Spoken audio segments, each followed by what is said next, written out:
Welcome back two मेडलन। आज हाम्रो CBS biochemistry को third topic पोर्फाइरिया।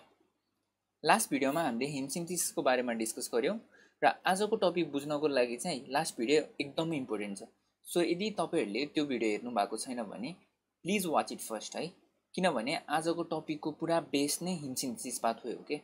And if you have already watched the video then let's continue to our new topic that is porphyria.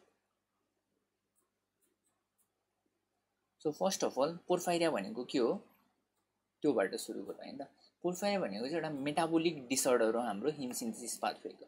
So heme synthesis पाथवेमा different types of इन्जाइमहरु use भइरहेको हुन्थ्यो। So त्यही इन्जाइमहरुको genetic defect अथवा कुनै सिन्थेसिसमा डिफेक्टहरु छ भने चाहिँ डिसअर्डर कज हुन्छ र यही डिसअर्डरलाई हामीले भन्छौं पोर्फाइरिया।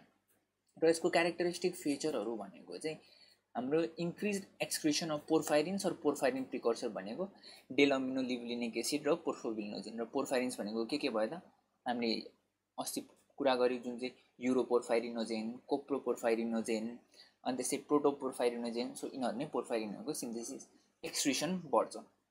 सो एक्सक्रिसन किन बढ्छ भन्दा चाहिँ हामी अहिले फर्दर डिस्कस गरिहाल्छौं।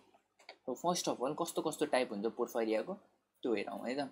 सो दुईटा टाइपमा डिवाइड गर्न सकिन्छ पोर्फाइरियालाई। फर्स्टमा चाहिँ एउटा भनेको कन्जेनाइटल र अर्को भनेको एक्वायर्ड। अनि कन्जेनाइटलमा पनि हामीले यसलाई कुन साइटमा इन्जाइमको डिफेक्ट कुन साइटमा भइरहेको, इन्जाइम डेफिसिएन्सी कुन चाहिँ साइटमा भएको हो भनेर चाहिँ फर्दर क्लासिफाई गर्न सकिन्छ। सो एउटा हुन्छ यदि लिभरमा इन्जाइम डिफेक्ट भइरहेछ भने त्यसलाई हेपाटिक पोर्फाइरिया भन्ने, यदि आरबिसीमा भइरहेको छ भने इरिथ्रोपोइटिक पोर्फाइरिया भन्ने। अब हेपाटिक पोर्फाइरियाको एक्जाम्पलहरु भनेको एक्यूट इन्टरमिटेन्ट पोर्फाइरिया, हेरिडिटरी कोप्रोपोर्फाइरिया, भेरिगेट पोर्फाइरिया र पोर्फाइरिया क्युटेनिया टार्डा। त्यस्तै हाम्रो इरिथ्रोपोइटिक पोर्फाइरियामा पर्छ कन्जेनाइटल इरिथ्रोपोइटिक पोर्फाइरिया र इरिथ्रोपोइटिक प्रोटोपोर्फाइरिया। सो यो थियो कन्जेनाइटललाई हामीले दुईटामा फर्दर क्लासिफाई गर्यो, हेपाटिक र इरिथ्रोपोइटिक र तिनीहरुको एक्जाम्पल। सो मेनली आज हामी कुरा गर्ने भनेको चाहिँ यही छवटाको बारेमा डिस्कस गर्छौं, किन भन्दा दिज आर इम्पोर्टेन्ट। हाम्रो कन्जेनाइटल इम्पोर्टेन्ट छ, एक्वायर्ड नट सो इम्पोर्टेन्ट। त्यही नै अब एक्वायर्ड पनि टाइप हेरौँ के हुन्छ भन्दाखेरि कसरी हुन्छ एक्वायर्ड भन्दा चाहिँ कुनै डिजिजहरुले गर्दा हुन सक्छ, सपोज लिभर सिरोसिस, हेपाटाइटिस र क्रोनिक रेनल फेलियर जस्तो डिजिजहरुले गर्दा, अनि ड्रग्सहरुले गर्दा नि हुन्छ, बार्बिटुरेट्स, ग्लिसोफुल्विन र स्टेरोइड्स। यो कसरी हुन्छ भनेर हामी यसको मेकानिजम पनि डिस्कस गर्छौं अहिले। अनि त्यस्तै पोइजन्सहरु लिड पोइजनिङ, हेक्साक्लोरोबेन्जिन, एल्युमिनियम, मर्करी र आर्सेनिक पोइजनिङ गर्दा पनि एक्वायर्ड पोर्फाइरिया हुन सक्छ। यो थियो टाइप्स। अब जाउँ सबै पोर्फाइरियाहरुको बारेमा डिटेलली कुरा गर्ने। र यो पोर्फाइरियाहरुको नाम र इन्जाइम डेफिसिएन्सी सम्झिनको लागि चाहिँ एउटा निमोनिक छ के। यो निमोनिक सम्झ्यो भने चाहिँ हामीले कुन चाहिँ पोर्फाइरियामा कुन इन्जाइम डेफिसिएन्सी हो त्यो जोकिराख्न पर्दैन, किनभने 6वटा पोर्फाइरिया छ अनि त्यसपछि नाम पनि एउटै लाग्छ है, अनि कुन चाहिँ कुन हो भने एकदम कन्फ्युजन गर्छ। सो यदि यो निमोनिक सम्झिनु भयो भने चाहिँ it will be easy for you. So mnemonic छ a Canadian person has very praiseworthy personality. के गाह्रो छ त्यो नै छैन, एउटा क्यानेडियन पर्सनको चाहिँ हाम्रो पर्सनालिटी हेरेपछि एकदम प्रेजवर्दी लाग्छ अरे के उनीहरुको personality. So a Canadian person has very praiseworthy personality भनेर सम्झिनु। अब ए बाट एक्यूट इन्टरमिटेन्ट पोर्फाइरिया, सी बाट कन्जेनाइटल इरिथ्रोपोइटिक पोर्फाइरिया, पी बाट पोर्फाइरिया क्युटेनिया टार्डा, एच बाट हेरिडिटरी कोप्रोपोर्फाइरिया, भी बाट भेरिगेट पोर्फाइरिया र प्रेजवर्दी पर्सनालिटीको पीपी बाट चाहिँ प्रोटोपोर्फाइरिया। सो के भयो त mnemonic a Canadian person has very praiseworthy personality. र यसलाई नम्बरिङ गर्नुस् टक्क लाएर 1 2 3 4 5 6 भनेर नम्बरिङ गर्नु। अब यो नम्बरलाई हामीले इन्जाइमसँग कोरिलेट गर्न पर्यो। कुन चाहिँ पोर्फाइरियामा कुन इन्जाइम डेफिसिएन्सी भनेर सम्झिनु छ हामीलाई, मेन कुरा चाहिँ त्यो बायोकेमिस्ट्री पोइन्ट अफ भ्यूमा हैन। सो यसको लागि चाहिँ हामीलाई फेरि हिमसिन्थेसिस पाथवे थाहा हुनु पर्यो। सो मैले भनेको सुरुमै पनि यदि हिमसिन्थेसिस पाथवे हजुरहरुलाई थाहा छैन भने चाहिँ पहिला त्यो भिडियो हेर्नु होला, बिकज हाम्रो पोर्फाइरिया मेन डिपेन्डेन्टै हिमसिन्थेसिस पाथवेमा। हिमसिन्थेसिस पाथवेकै इन्जाइमहरुमा डिफेक्टहरु आएर चाहिँ पोर्फाइरिया कज हुने हो। सो हिमसिन्थेसिस पाथवे एउटा यो चाहिँ ओभरभ्यू मात्र हो, मैले अलिअलि स्टेपहरु छोडेको पनि छु, जस्ट कुन इन्जाइमहरु चाहिँ डिफेक्ट हुन्छ भनेर चाहिँ म त्यो लिस्ट आउट मात्र गरेको छु है त।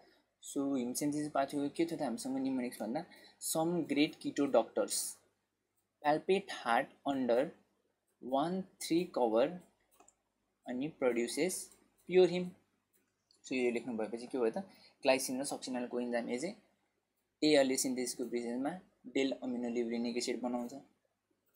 अनि त्यस्तै अब एएलए डिहाइड्रेटेज रे पोर्फोबिलिनोजेन बनाइदियो अनि युरोपोर्फाइरिनोजेन 1 सिन्थेसबाट युरोपोर्फाइरिनोजेन 1 त्यसपछि युरोपोर्फाइरिनोजेन 3 को सिन्थेस इन्जाइमले युरोपोर्फाइरिनोजेन 3 बनाउँछ अनि युरोपोर्फाइरिनोजेन 3 डिकार्बोक्सिलेज भएपछि चाहिँ हाम्रो कोप्रोपोर्फाइरिनोजेन फर्म भयो कोप्रोपोर्फाइरिनोजेनलाई अक्सिडेज गरेपछि हाम्रो प्रोटोपोर्फाइरिनोजेन आउँछ र प्रोटोपोर्फाइरिनोजेन अक्सिडेजले फेरि प्रोटोपोर्फाइरिनोजेनलाई प्रोटोपोर्फाइरिनमा कन्भर्ट गरिन्छ एन्ड फाइनल्ली चाहिँ फेरोचिलेटेज अथवा हिम सिन्थेस इन्जाइमले आइरनलाई इन्कोर्पोरेट गरिदिन्छ प्रोटोपोर्फाइरिनमा र हाम्रो हिम फर्म हुन्छ। यसरी हाम्रो इन्जाइमहरू यो इन्जाइमहरू युज हुन्छ हिम सिन्थेसिस पाथवेमा। अब हामीलाई नम्बरिङ गर्नु पर्यो। यता 6वटा नम्बरिङ छ भने यता हामीलाई 6वटा चाहियो।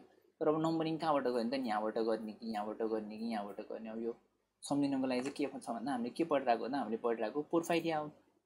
सो पोर्फाइरिन नाम जहाँबाट सुरु हुन्छ त्यहीँबाट नम्बरिङ गर्ने। अब यहाँ पोर्फाइरिन भन्ने कतै छ त छैन। कहाँ छ त पोर्फाइरिन? युरोपोर्फाइरिनोजेनको पोर्फाइरिन। यहाँबाट पोर्फाइरिन सुरु भएको छ भने सो नम्बरिङ यहाँबाट सुरु गर्ने र सिरियल्ली 1 2 3 4 5 6 नम्बरिङ गर्ने। यो गरेपछि हाम्रो अब नाम र इन्जाइमलाई कोरिलेट गर्न सकिन्छ कि अब यहाँ पनि 1 यहाँ पनि 1 भनेको चाहिँ एक्युट इन्टरमिडिएट पोर्फाइरियामा युरोपोर्फाइरिनोजेन 1 सिन्थेसको डिफेक्ट हुन्छ भनेर सम्झिने। अनि त्यस्तै कन्जेनाइटल इरिथ्रोपोइटिक पोर्फाइरियामा चाहिँ युरोपोर्फाइरिनोजेन 3 को सिन्थेसको डिफेक्ट हुन्छ। अनि पोर्फाइरिया क्युटेनिया टाडामा युरोपोर्फाइरिनोजेन डिकार्बोक्सिलेजको डेफिसियन्सी हुन्छ। हेरिडेटरी कोप्रोपोर्फाइरियामा कोप्रोपोर्फाइरिनोजेन अक्सिडेजको डिफेक्ट हुन्छ। भेरिगेट पोर्फाइरियामा प्रोटोपोर्फाइरिनोजेन अक्सिडेजको डिफेक्ट हुन्छ भने प्रोटोपोर्फाइरियामा चाहिँ फेरोचिलेटेजको डिफेक्ट हुन्छ। सो यसरी यो निमोनिक र हामीले हिम सिन्थेसिस पाथवे सम्झ्यौँ भने पोर्फाइरिया कुन पोर्फाइरियामा कुन इन्जाइम डिफिसियन्सी हुन्छ भनेर यतिकै सम्झिन सकिहाल्यौँ। सो के थियो त हाम्रो mnemonic? A Canadian person has very praiseworthy personality भनेर सम्झिन्। अनि त्यसपछि नम्बरिङ गर्न चाहिँ पोर्फाइरिन खोज्ने। पहिला सुरुमा पोर्फाइरिन जुन इन्जाइममा आउँछ त्यसलाई 1 भन्ने, त्यसपछि सिरियल्ली 1 2 3 4 5 6 गरेर हामी नम्बरिङ गर्छौँ अनि यो नेम र इन्जाइमलाई कोरिलेट गर्ने। अब जाम हामी हरेक पोर्फाइरियाको ब्रिफली पढ्नको लागि। सो फर्स्ट अफ अल चाहिँ हामीसँग एक्युट इन्टरमिडिएट पोर्फाइरिया। एक्युट इन्टरमिडिएट पोर्फाइरिया केले गर्दा हुन्छ त? हाम्रो युरोपोर्फाइरिनोजेन 1 सिन्थेसको डेफिसियन्सीले गर्दा हुने हो। अब यसको क्यारेक्टरिस्टिक के हुन्छ त? जब अब हाम्रो युरोपोर्फाइरिनोजेन 1 सिन्थेस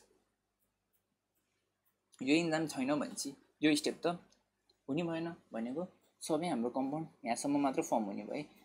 सो हाम्रो के बढ्छ त? पोर्फोबिलिनोजेन बढ्ने भयो र डेल अमिनो लिभुलिनिक एसिड बढ्ने भयो। यहाँ त्यही भनेको छ, characterise by increase excretion of porphobilinogen and del amino levulinic acid. त्यस्तै अरू के भन्छ भने यो पोर्फोबिलिनोजेन जुन बढ्छ नि, यो पोर्फोबिलिनोजेन चाहिँ इयरमा एक्सपोजर भएपछि पोर्फोबिलिनमा कन्भर्ट हुन्छ क्या। अनि यो पोर्फोबिलिनले गर्दा चाहिँ युरिन डार्क कलरको हुन्छ भन्छ।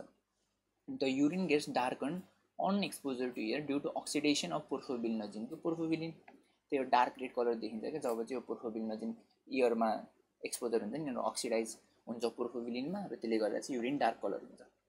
र अरू क्यारेक्टरिस्टिक फिचर के हुन्छ भन्दा चाहिँ युजली यो क्यारेक्टरहरू चाहिँ प्युबर्टी पछि एक्सप्रेस भइरहेको हुन्छ। त्यसै सिम्टम्सहरू जस्तै कि एब्डोमिनल पेन, भमिटिङ, कार्डियोभ्यास्कुलर एब्नर्म्यालिटिज र न्युरोसाइकेट्रिक डिस्टर्बेन्सहरू देखिन्छ। अनि एउटा बुझ्नुपर्ने कुरा के छ अर्को भन्दा हाम्रो यो पेसेन्ट्सहरू चाहिँ फोटोसेन्सिटिभ हुँदैन। किन भन्दाखेरि यो इन्जाइम डिफेक्ट चाहिँ हाम्रो यो युरोपोर्फाइरिनोजेन 1 सिन्थेसिस हुनुभन्दा अगाडि भइरहेछ नि। सो यिनीहरू चाहिँ फोटोसेन्सिटिभ हुन्न कि यो युरोपोर्फाइरिनोजेन पछिको कम्पोनेन्टहरू चाहिँ फोटोसेन्सिटिभ हुन्छ, तर यो माथिको कम्पोनेन्टहरू चाहिँ फोटोसेन्सिटिभ हुन्न। सो एक्युट इन्टरमिडिएट पोर्फाइरियामा युरोपोर्फाइरिनोजेन 1 को सिन्थेसिस नहुने भएको भएर चाहिँ दे आर नट फोटोसेन्सिटिभ। तर यसपछि पढ्ने हामीले सबै पोर्फाइरियाहरूमा चाहिँ युरोपोर्फाइरिनोजेनको सिन्थेसिस भइसकेको हुन्छ कि जुन चाहिँ फोटोसेन्सिटिभ हुन्छ यिनीहरू। सो त्यो पोर्फाइरियाले चाहिँ फोटोसेन्सिटिभिटी देखाउँछ, तर एक्युट इन्टरमिडिएट पोर्फाइरियामा चाहिँ फोटोसेन्सिटिभिटी देखिँदैन। So these patients are not photosensitive since the enzyme defect occurs prior to the formation of युरोपोर्फाइरिनोजेन।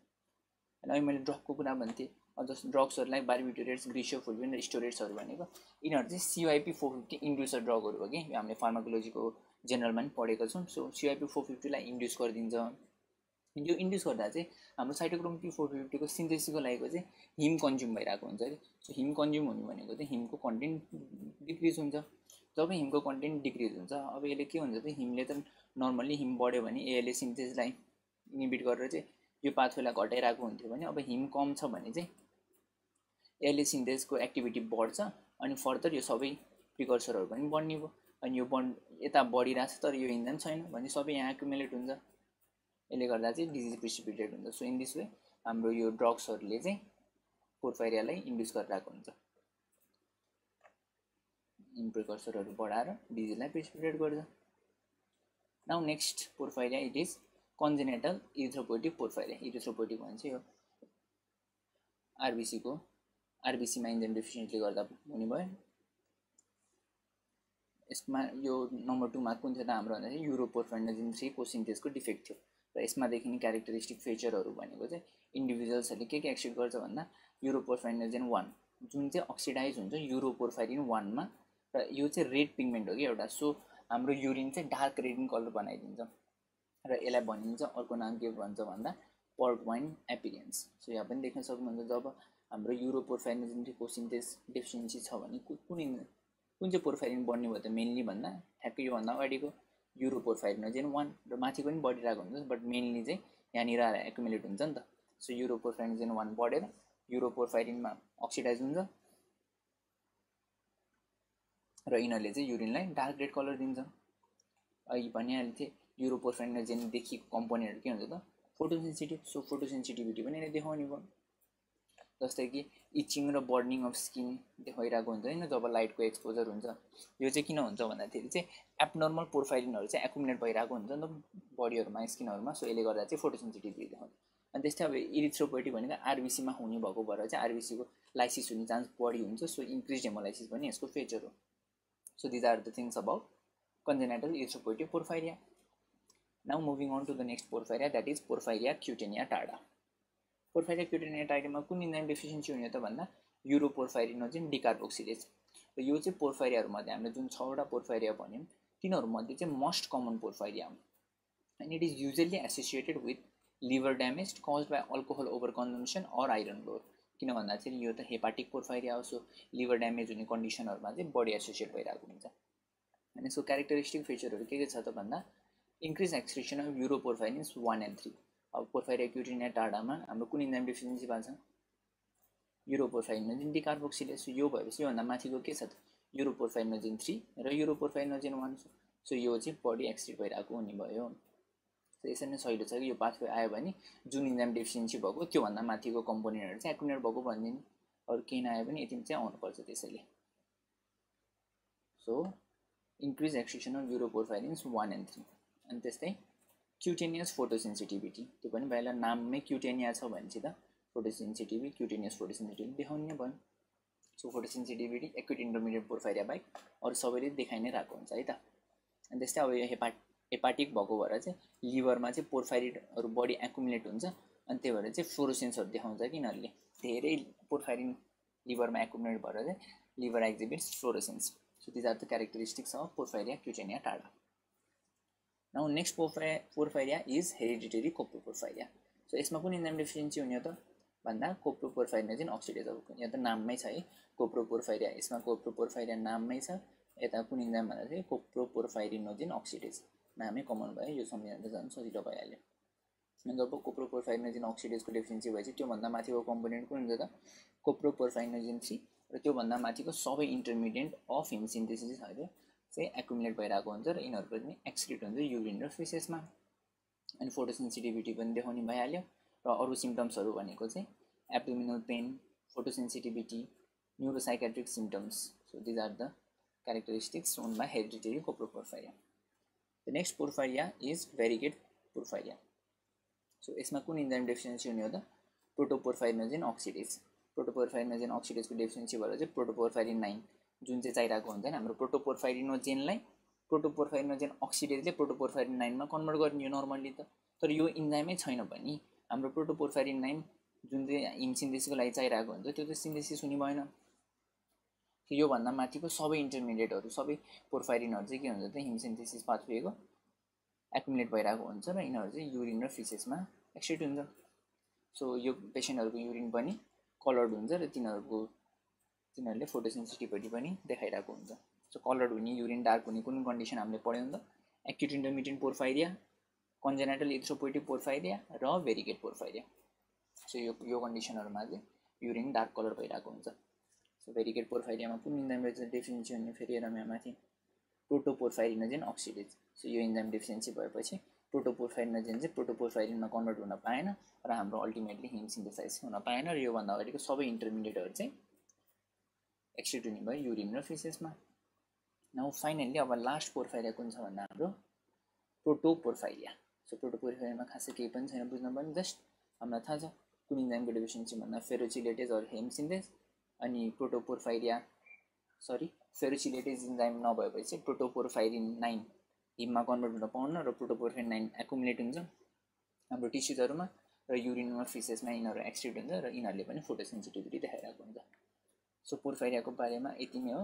एक्जाममा कहिलेकाहीँ सर्ट नोट्सहरू सोधिरहेको हुन्छ 2-3 मार्क्सको लागि। सो मेन हामीले याद पर्ने कुरा भनेको चाहिँ त्यही कुन चाहिँ पोर्फाइरिया कुन चाहिँ टाइपको हो र कुन चाहिँ इन्जाइम डेफिसिएन्सीले गर्दा हुन्छ त्यति सम्झिन सक्यो भने त हामीले अब जुन पोर्फाइरियाको बारेमा लेख्न सकिहाल्यो।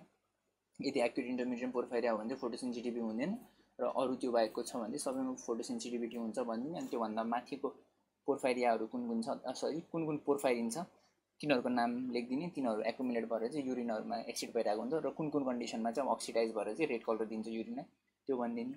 सो त्यति याद गरेपछि त हाम्रो एक्जामको लागि पुगिहाल्यो। So this is it for porphyria. I hope this video is helpful for you. हजुरहरूलाई यसको नोट चाहिन्छ भने हाम्रो टेलिग्राम ग्रुपमा जोइन गर्न सक्नुहुन्छ। त्यसको लिङ्क डिस्क्रिप्सन बक्समा दिएका छौँ। Till then keep on watching Medlan. Thank you and have a wonderful day.